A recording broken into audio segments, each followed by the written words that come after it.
لا وزر إلى ربك يومئذ المستقر ينبأ الإنسان يومئذ بما قدم وأخر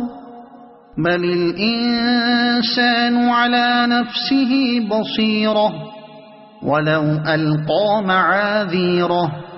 لا تحرك به لسانك لتعجل به إن علينا جمعه وقرآنه فإذا قرأناه فاتبع قرآنه ثم إن علينا بيانه كلا بل تحبون العاجلة وتذرون الآخرة وجوه يومئذ